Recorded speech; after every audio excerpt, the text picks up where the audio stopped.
नमस्कार, आप देख रहे हैं दस्तक न्यूज 24। आज हम अपने खास एपिसोड में आपको ये दिखाने लाए हैं कि अपराध कभी खत्म नहीं होता, बस चेहरे बदल कर नया रूप लेकर हमारे और आपके बीच में फिर से आता है। आप लोगों ने एक पिक्चर तो देखी होगी जिसका एक बहुत ही फेमस डायलॉग है कि crime never dies, it just change faces, जिसको हिंदी में कहा जाता है कि जुर्म कभी मरता नहीं है, सिर्फ चेहरे बदलता है। आज का हमारा यह एपिसोड इस बात पर है, या इसे दूसरे शब्दों में कहें कि यहाँ बार बार किताब का कवर बदल गया, या कहें कि किताब का नाम बदल गया, या फिर कहें कि किताब का कंटेंट ही बदल गया, लेकिन कहानियां सब एक जैसी ही हैं। आज का हमारा एपिसोड इसी पर है कि किस तरह से भोले भाले लोगों के साथ साइबर फ्रॉड किया जा रहा है। अपराध का नया चेहरा बदला जा रहा है, जो कि लोगों की जमा पूंजी खाली कर रहा है। यहाँ सरकारें ये दावा करती हैं कि हम जुर्म को खत्म कर रहे हैं, वहीं आपको बता दें कि जुर्म खत्म तो हो रहा है, लेकिन वो फिर से नए चेहरे के रूप में समाज में पनपता भी जा रहा है। नए तरीके लोगों ने जुर्म की खोज निकाली है, जिसमें से एक तरीका है साइबर फ्रॉड। ये एक ऐसा नाम है जो लोगों को लुभावना तो लगता है, लेकिन इससे बड़ा अपराध कोई भी नहीं है। आज हम आपको बताएंगे कि कैसे कैसे लोगों के साथ साइबर फ्रॉड किया जा रहा है, कभी पूंजी स्कीम के नाम पर, तो कभी फॉरेक्स ट्रेडिंग के नाम पर, तो कभी क्रिप्टो करेंसी के नाम पर। इतना ही नहीं, कभी कभी शेयर मार्केट में पैसे 2 गुना करने के नाम पर, तो कभी सीधा लोगों के पैसे को 10 गुना करने के नाम से उनकी जेब खाली कर दी जाती है। जैसा कि हमने बताया कि सिर्फ किताब का नाम बदलकर ये अपराधी लगातार लोगों के बीच में बैठ के ही ठगी कर रहे हैं। सबसे बड़ी बात तो ये है कि लोग लाखों की कम्युनिटी बनाकर फ्रॉड करते हैं और लोगों को बड़े बड़े सपने दिखाकर फ्रॉड करते हैं, यहाँ तक कि लोगों को करोड़पति बनाने के नाम का झांसा देकर फ्रॉड करते हैं। सोचिए कि कितना खतरनाक लोग हैं जो सीधा अपनी जेब को खाली कर रहे हैं। सबसे अहम बात ये है कि ठग उन लोगों को अपना निशाना बनाते हैं जो ज्यादा जागरूक नहीं होते, जो ज्यादा पढ़े लिखे नहीं होते। इनका निशाना गांव के किसान और मध्यम वर्गीय परिवार के लोग होते हैं। ये ठगी के राक्षस ये भी नहीं सोचते कि आपका क्या होगा। ये ठगी के रावण रेडी पर पट्टी बेचने वाले, सब्जी बेचने वाले, यहाँ तक कि जूते पॉलिश करने वाले लोगों को भी नहीं छोड़ते। ये ठग उन्हें भी करोड़पति बनाने का झांसा देकर उनकी गाड़ी कमाई को लूटने का काम करते हैं। जरा सोचिए, जिस बाप ने अपनी बेटी की शादी के लिए पैसे जोड़ कर रखे होंगे, वो इनके झांसे में आकर वो पैसे इसलिए लगा देता है कि वो अपनी बेटी की शादी बड़ी धूमधाम से करेगा, लेकिन इनके फ्रॉड कर लेने की वजह से बाप खुद को खत्म कर लेने के लिए मजबूर हो जाता है। कई बेटियों के तो रिश्ते टूट गए, कई बच्चों की पढ़ाई छूट गई, कई परिवार इन ठगों के आतंक से बर्बाद हो गए। जैसा कि शुरू में हमने आपको बताया कि अपराध कभी मरता नहीं, सिर्फ चेहरे बदलकर हमारे बीच आते हैं। आइए आपको इस क्रम में बताते हैं कि कैसे कभी किसी ने फॉरेक्स के नाम पर लूट, तो कभी क्रिप्टो के नाम पर किस तरह लोगों को चूना लगा। अपराध की जब भी बात आती है तो हम सबसे पहले दाऊद इब्राहिम को याद करते हैं। अपराध की जब भी बात आती है तो लोग मुख्तार अंसारी का नाम लेते हैं। अपराध की जब भी बात आती है तो लोग अतीक अहमद, ब्रजेश सिंह, तो कोई अबू सलेम का नाम लेता है। लेकिन क्या आपको पता है कि इनसे भी बड़े बड़े अपराधी हमारे बीच में बैठे हैं? क्या आपको पता है कि हमारे बीच में रह रहे ये अपराधी हमारी जेब को खाली कर लोगों को आत्महत्या करने पर मजबूर कर रहे हैं? कभी किसी कैंसर पीड़ित से पैसे लेना, तो कभी किसी बेटी के बाप से पैसे ले लेना, तो कभी किसी मजबूर बाप को ठग लेना जिसने अपने बच्चे की पढ़ाई के लिए जमा पूंजी इकट्ठा कर रखी हो। सबसे बड़ी बात तो यह लोग साइबर फ्रॉड के रूप में जाने जाते हैं। इनका अपराध करने का तरीका एक जैसा होता है, लेकिन बस आपके बीच में चेहरे बदल जाते हैं। कभी कोई मोहम्मद ताहिर के रूप में आएगा, तो कभी कोई लवीश चौधरी के रूप में आएगा, तो कभी कोई समीर केसरी के रूप में आपके सामने आपको लूटने ये ठगी के रावण आपके सामने खड़े हो जाते हैं। अब हम बात करेंगे बिलियन बक्स एफएक्स नामक ठगी के बारे में, जिसने विंटेज मार्केटर्स के नाम पर भी करोड़ों की ठगी कर डाली है। ग्राहकों को फॉरेक्स में निवेश कर मोटे मुनाफे का झांसा दिया जाता है और कहा जाता है कि हम 1 महीने में आपकी निवेश राशि को 25 गुना कर देंगे, जबकि विंटेज मार्केटर्स को भारत के रिजर्व बैंक ऑफ इंडिया ने बैन कर रखा है। बावजूद इसके इन अपराधियों द्वारा लोगों को मोटे मुनाफे का झांसा देकर निवेश करवाया जाता है और शुरुआत में कुछ ग्राहकों को मुनाफा भी दिया जाता है। जब ग्राहक उनके झांसे में आ जाते हैं तब ग्राहकों को बड़ा पैसा लगाने के लिए बोला जाता है।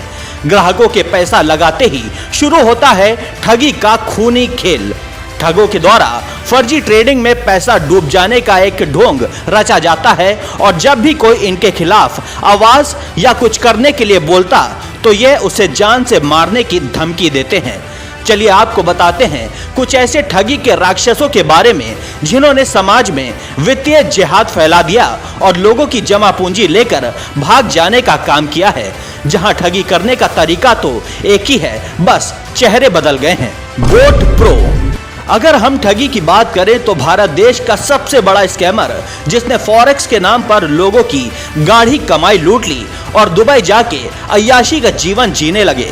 जी हाँ, हम बात कर रहे हैं दाऊद से बड़े क्रिमिनल लेविश चौधरी के बारे में, जिसने लोगों से बड़े पैमाने पर 500 लाख करोड़ की ठगी कर डाली। आपको बता दें कि लेविश चौधरी और बोट प्रो बाइक बोट से जुड़ा फ्रॉड भारत में एक चर्चित स्कैम रहा है, जिसके बारे में कई समाचार और जांच सामने आए हैं। बाइक बोट एक पोंजी स्कीम थी जिसे गर्वित इनोवेटिव प्रमोटर्स लिमिटेड ने चलाया था। आपको बता दें कि लेविश चौधरी इस मामले में एक प्रमुख नाम के रूप में सामने आया, जिसने लोगों के साथ इतना बड़ा स्कैम किया जिससे लोग पूरी तरह बर्बाद हो गए। अब हम आपको बताएंगे कि लेविश चौधरी का स्कैम करने का तरीका क्या था। आकर्षक निवेश योजना का लालच। बाइक बोट ने लोगों को एक ऐसी स्कीम पेशकश की जिसमें निवेशकों को बाइक टैक्सी सर्विस में निवेश करने के लिए कहा गया। दावा किया गया कि निवेशक को हर महीने निश्चित रिटर्न यानी 8 से 12% तक का और बाइक से प्राप्त हुए किराए से आय होगी। न्यूनतम निवेश राशि लगभग 62,100 रुपए थी, जिसमें एक बाइक खरीदने और उसे किराए पर देने का वायदा किया गया था। पिरामिड स्कीम का मॉडल। यह एक क्लासिक पोंजी स्कीम थी जिसमें पुराने निवेशकों को भुगतान करने के लिए नए निवेशकों के पैसे का उपयोग किया जाता था। निवेशकों को और लोगों को स्कीम में शामिल करने के लिए प्रोत्साहित किया जाता था, जिसके बदले में उन्हें कमीशन का लालच दिया जाता था। यह एक मल्टी लेवल मार्केटिंग संरचना थी। झूठे दावे और प्रचार। कंपनी ने दावा किया कि उनकी बाइक टैक्सी सर्विस पूरे भारत में काम कर रही है और निवेशकों को जोखिम मुक्त मुनाफा मिलेगा। आकर्षक विज्ञापन, सेमिनार और सोशल मीडिया के जरिए लोगों को लुभाया गया। निवेशकों को विश्वास दिलाने के लिए फर्जी दस्तावेज और बाइक डिलीवरी की तस्वीरें दिखाई गईं। स्कैम का पर्दाफाश। 2024 में जब निवेशकों को रिटर्न मिलना बंद हुआ और बाइक टैक्सी सर्विस की सच्चाई सामने आई तो स्कैम उजागर हुआ। हजारों निवेशकों ने अपनी गाढ़ी कमाई खो दी, जिसके बाद उत्तर प्रदेश पुलिस और प्रवर्तन निदेशालय ने जांच शुरू की। लेविश चौधरी सभी की आंखों में धूल झोंककर भारत से फरार हो गया। आपको बता दें कि लेविश चौधरी फॉरेक्स मार्केट का था, जिसे सबसे बड़ा अपराधी माना गया है। लेविश चौधरी दुबई में बड़े बड़े सेमिनार करवाता था, इवेंट करवाता था, जिसमें भारत की बड़ी बड़ी महिला नेत्री जाती थीं। लोगों की गाढ़ी कमाई को अपनी अय्याशी में खर्च करने वाला लेविश चौधरी कई मौतों का कारण बना है। कई लोगों को कफन में डालने का कारण भी लेविश चौधरी बना है। अब हम बात करने वाले हैं रूबी कॉइन नामक फ्रॉड की, जो लोगों की गाढ़ी कमाई लूट कर फरार हो गया। बस यही कि नाम बदला, लेकिन ठगी का तरीका नहीं, अपराध का तरीका नहीं। रूबी कॉइन ने करोड़ों रुपए की ठगी क्रिप्टो के नाम पर कर डाली। आपको बता दें कि समीर केशरी और रूबी कॉइन से जुड़ा ठगी का मामला भारत में एक बड़े पैमाने पर क्रिप्टो करेंसी घोटाले के रूप में सामने आया है। समीर केशरी, जो पश्चिम बंगाल के मालदा का रहने वाला है, उस पर आरोप है कि उसने फर्जी क्रिप्टो करेंसी रूबी कॉइन बनाकर हजारों निवेशकों से लगभग 150 करोड़ रुपए की ठगी की। उत्तर प्रदेश पुलिस की स्पेशल टास्क फोर्स यानी यूपीएसटीएफ और अन्य जांच एजेंसियों ने इस मामले में कार्रवाई की है। ठगी का तरीका। फर्जी क्रिप्टो करेंसी का निर्माण समीर केशरी और उनके साथियों ने रूबी कॉइन नामक एक वर्चुअल क्रिप्टो करेंसी बनाई, जिसे अंतर्राष्ट्रीय डिजिटल करेंसी के रूप में प्रचारित किया गया। इस कॉइन का कोई वैध आधार या सरकारी मान्यता नहीं थी। यह पूरी तरह से फर्जी थी और इसका संचालन स्थानीय सर्वरों के माध्यम से किया जाता था, जिसका एडमिन राइट समीर के पास था। आकर्षक निवेश का लालच। जय हिंद। मैं हूं इंस्पेक्टर हरिओम शर्मा, प्रभारी साइबर अपराध जांच शाखा चंडीगढ़ पुलिस। हमारे पास साइबर अपराध से संबंधित आने वाली शिकायतों की संख्या लगातार बढ़ रही है। इस कारण हमें इस YouTube चैनल के माध्यम से आपके सम्मुख आना पड़ा। इस चैनल के माध्यम से हम आपको साइबर अपराधों के प्रति समय समय पर जागरूक करते रहेंगे, क्योंकि साइबर अपराधों से सतर्कता एवं जागरूकता के द्वारा ही बचा जा सकता है। निवेशकों को मोटे मुनाफे का झांसा दिया गया, जिसमें दावा किया गया कि रूबी कॉइन में निवेश करने पर उनकी राशि 500 दिनों में दोगुनी हो जाएगी। निवेशकों को यह भी बताया गया कि उनकी मूल पूंजी हमेशा सुरक्षित रहेगी और वो 3 साल बाद अपनी राशि वापस ले सकते हैं। इसके बदले उन्हें विभिन्न पर्यटन स्थलों के टूर पैकेज जैसे लाभ देने का वायदा किया गया। फर्जी विश्वसनीयता का निर्माण। समीर ने निवेशकों को भरोसा दिलाने के लिए फर्जी वेबसाइट और coin exchange platform CTS Cola बनाया, जिसका ऑफिस दुबई में होने का दावा किया गया। निवेशकों को उनके खाते में फर्जी बैलेंस दिखाया जाता था, जिससे उन्हें लगता था कि उनका निवेश बढ़ रहा है। मल्टी लेवल मार्केटिंग MLM का उपयोग। यह स्कीम एक पिरामिड संरचना पर आधारित थी, जिसमें निवेशकों को और लोगों को स्कीम में शामिल करने के लिए प्रोत्साहित किया जाता था। नए निवेशकों के पैसे से पुराने निवेशकों को भुगतान किया जाता था, जो एक क्लासिक पोंजी स्कीम का लक्षण है। फर्जी कंपनी और दस्तावेज। समीर ने लखनऊ, वाराणसी और अन्य शहरों के लोगों के साथ मिलकर रूबी कॉइन के नाम पर फर्जी कंपनी बनाई। इस कंपनी के पास ना तो सरकार से कोई अनुमति थी और ना ही यह टैक्स देती थी। निवेशकों को लुभाने के लिए फर्जी दस्तावेज और वेबसाइट का सहारा लिया गया। मामले का पर्दाफाश।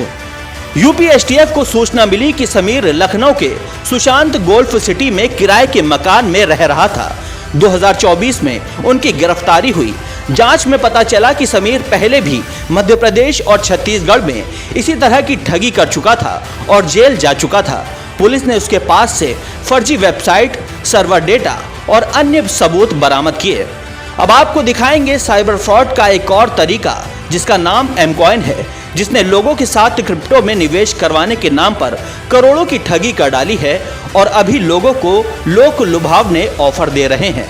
आपको बता दें कि एमकॉइन का मालिक मोहम्मद ताहिर दुबई में बैठा है, वहीं भारत में काम करने के लिए एकलव्य सिंह बिहार में मौजूद है। आपको बता दें कि एमकॉइन भारत में ही नहीं बल्कि पाकिस्तान के लीडर काम कर रहे हैं। मोहम्मद फवाद आसिफ व वकास असगर, जो कि पाकिस्तान के निवासी हैं, वो लोग मिलकर भारत में स्कैम कर रहे हैं। हाँ, ठगी का तरीका वही है, बस चेहरे बदल दिए गए हैं। इस बार लोगों को बाइनेंस पर लिस्ट करने के नाम पर ठगा गया है। आपको बता दें कि इस ठगी का मास्टरमाइंड मोहम्मद ताहिर है और उनका साथी एकलव्य सिंह। इन दोनों ने मिलकर भारत में ठगी का ऐसा साम्राज्य फैलाया कि लोगों की गाढ़ी कमाई लूटकर दुबई फरार होकर बैठ गए हैं। अभी हाल ही में मुंबई के मुंब्रा थाने में इन ठगों पर मुकदमा दर्ज हुआ। एकलव्य सिंह को पुलिस ने गिरफ्तार भी किया, लेकिन एकलव्य ने पैसे के दम पर खुद की जमानत कोर्ट से ले ली है। वहीं आपको बता दें कि पंजाब में भी इन ठगों पर मुकदमा पंजीकृत हुआ था। अब सोचने वाली बात यह है कि करोड़ों की ठगी करने वाले ये राक्षस खुलेआम घूम रहे हैं और लगातार ठगी कर रहे हैं। आपको बता दें कि इस कंपनी ने भी MLM प्लान को बनाया और ठगी करना शुरू कर दिया। खुद को लिस्टिंग दिखाकर लोगों से और कॉइन का रेट दिखाकर लोगों के साथ ठगी की, फिर ग्राहकों के सपनों को चकनाचूर कर दिया और कहा कि कॉइन के रेट गिर गए हैं। अरबों की लूट करने में यह सफल रहे। एमकॉइन द्वारा लोगों से तकरीबन 70,000 करोड़ की ठगी अभी तक की जा चुकी है और ये लोग ठगी कर सब फरार हैं। अब हम बात करेंगे बिलियन बक्स FX नामक ठगी के बारे में, जिसने विंटेज मार्केटर्स के नाम पर करोड़ों की ठगी कर डाली।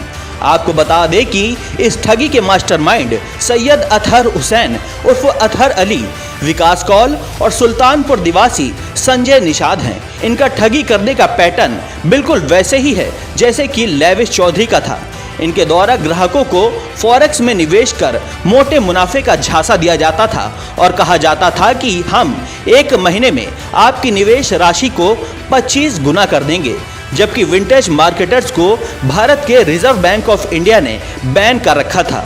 बावजूद इसके इन अपराधियों द्वारा लोगों को मोटे मुनाफे का झांसा देकर निवेश करवाया गया और शुरुआत में कुछ ग्राहकों को मुनाफा भी दिया गया। जब ग्राहक उनके झांसे में आ गए तब उन्होंने ग्राहकों को बड़ा पैसा लगाने के लिए बोला। ग्राहकों ने पैसा लगाया और फिर शुरू हुआ इनका ठगी का खूनी खेल। इनके द्वारा फर्जी ट्रेडिंग में पैसा डूब जाने का एक ढोंग रचा गया और लूट डाले ग्राहकों से 800 करोड़ रुपए। जब ग्राहकों को यह पता चला तो अफरा तफरी मच गई, लेकिन तब तक इन ठगों ने अपना इरादा पूरा कर लिया था। जब भी कोई इनके खिलाफ आवाज या कुछ करने के लिए बोलता तो यह उसे जान से मारने की धमकी देते हैं। कई निवेशकों ने तो आत्महत्या भी कर ली है। अरबों की ठगी करने वाले इन खूनी शैतानों का विश्वास आप सब बिल्कुल भी ना करें। वहीं इस क्रम में हम बात करेंगे टीजर NFT की, जिसने लोगों की गाढ़ी कमाई एक तरीके से तो लूटी ही। फॉरेक्स में निवेश करवाने के नाम पर, साथ ही क्रिप्टो में निवेश करवाने के नाम पर भी सबसे बड़ी ठगी की गई। ग्राहकों ने तो इतना पैसा लगा रखा था कि आज उनके पास खाने भर के पैसे नहीं बचे हैं और इन ठगों ने अरबों लूट लिए हैं। आपको बता दें कि टीजर NFT का एक ठगी का तरीका इतना खतरनाक था कि आज तक इसका मालिक कौन है वो भी पता नहीं चल सका है। जब इस कंपनी का ठगी से पेट नहीं भरा तो इन लोगों ने फिर से ठगी का नया जाल बिछाया और उसका नाम रखा HUM, जिसमें उन्होंने ग्राहकों को फिर से ठगना शुरू किया और फिर से ठगी करने लगे और लोगों को लोक लुभावने ऑफर दिए, पोंजी स्कीम का झांसा दिया और फिर उस पैटर्न पर ठगी कर डाली। बस नाम बदला, चेहरा बदला, लेकिन ठगी का तरीका नहीं बदला। वहीं इसी तरह से एक्सबिट नामक कंपनी ने भी इस तरह से ठगी को अंजाम दिया, जिसका मालिक राम पटेल है। वाराणसी का रहने वाला यह ठगी का राक्षस, जिसने ग्राहकों से गेमिंग ऐप और एक्सचेंज का नाम पर ठगी की और सिर्फ एक वेबसाइट के भरोसे काम करना शुरू किया और 20,000 करोड़ की ठगी कर डाली। आपको बता दें कि इस कंपनी में शाइन सिटी के कई पूर्व एसोसिएट भी काम कर रहे हैं। शाइन सिटी ने पहले ही रियल एस्टेट में 60,000 करोड़ की ठगी कर फरार और उसका मालिक दुबई में बैठा है। केवल चेहरे को बदलकर यह ठग उसी तरह से ठगी करते हैं। जी हाँ, यह ठग सिर्फ अपना नाम और अपनी पहचान को बदल देते हैं और हमारे और आपके बीच इस पैटर्न का इस्तेमाल कर सबकी जेब को खाली कर देते हैं और अपनी जेब को यह खूनी राक्षस भर लेते हैं। सबसे ज़्यादा सोचने वाली बात यह है कि इनके टारगेट होते हैं वो ग्रामीण क्षेत्र के लोग जिन्हें उनके बारे में बहुत ज़्यादा ज्ञान नहीं होता है। आखिर यह ठगी का खेल कब तक ठगी करते रहेंगे? कब तक इस पैटर्न का इस्तेमाल कर साइबर फ्रॉड करते रहेंगे? भारत का सबसे बड़ा फ्रॉड या सबसे बड़ा अपराध किसी को कहा जाए तो उसे साइबर फ्रॉड ही कहा जाएगा, क्योंकि इसमें सिर्फ और सिर्फ अपराधियों के चेहरे बदलते हैं, ना कि उनका तरीका। जैसा कि हमने अपने ऊपर की लाइन में कहा था कि अपराध कभी मरता नहीं है, सिर्फ चेहरा बदलता है। आज की हमारी इस कहानी से आपको यह तो पता चल गया होगा कि सच में अपराध मरता नहीं है, सिर्फ चेहरा बदलता है, क्योंकि इन ठगों ने अपराध को एक ही तरीके से किया। कभी क्रिप्टो के नाम पर, कभी फॉरेक्स के नाम पर, कभी शेयर मार्केट के नाम पर, कभी 10 गुना मोटे मुनाफे देने के नाम पर, कभी गेमिंग के नाम पर ठगी की। जरा सोचिए कि ये अपराधी सभी बड़े अपराधियों से बड़े अपराधी हैं। उनके सामने दाऊद इब्राहिम जैसे अपराधी फीके पड़ जाते हैं। यह पहले तो हमारी जेब को खाली करते हैं, उसके बाद हमें आत्महत्या कर देने पर मजबूर करते हैं। इन लोगों की वजह से सैकड़ों परिवार बर्बाद हो गए, सैकड़ों बेटियों की शादियां टूट गईं, सैकड़ों बच्चों की पढ़ाई रुक गई, बाप ने आत्महत्या कर ली, लोगों के घर बिक गए। लोग इनके झांसे में आकर बैंकों से व अपने मित्रों से कर्ज लेकर पैसा दिया। आज उसी कर्ज को भरने के लिए उन्हें अपनी जमीन या तो अपना घर बेचकर उन्हें पैसा देना पड़ता है। अंत में अगर पैसा ना दे पाए तो आत्महत्या करने पर मजबूर हो जाता है। इन ठगों का ना तो कोई ईमान है, ना कोई धर्म है और ना ही कोई मजहब है। इन्हें ना तो भगवान से डर है, ना ही किसी शैतान से डर है। यह ठगी के वो खूनी शैतान हैं जो सिर्फ आपके बीच में रहकर आपको बर्बाद करना चाहते हैं। ऐसे ही कई और सारे लोग आपके बीच में आएंगे और ऐसे ही मोटे मुनाफे का लालच देकर आपकी गाढ़ी कमाई को लूटने की कोशिश करेंगे। हम अपनी कहानी में आपको यह समझाना चाहते हैं कि ऐसे लोगों के झांसे में आप ना आएं। यदि ऐसे लोग आपके पास आते हैं और आपको ऐसी कोई स्कीम भी देते हैं तो आप तुरंत ही साइबर सेल के हेल्पलाइन नंबर व मेल आईडी पर तुरंत ही संपर्क करें और उनकी शिकायत करें। यदि आप खुद को इनके द्वारा ठगा हुआ महसूस करते हैं या आपको ऐसी आशंका है कि आपके आसपास ऐसे लोग हैं तो हमारी मेल आईडी या संपर्क सूत्र पर इनके बारे में बता सकते हैं। हम आपकी बात को उच्च अधिकारियों तक पहुंचाने की पूरी कोशिश करेंगे।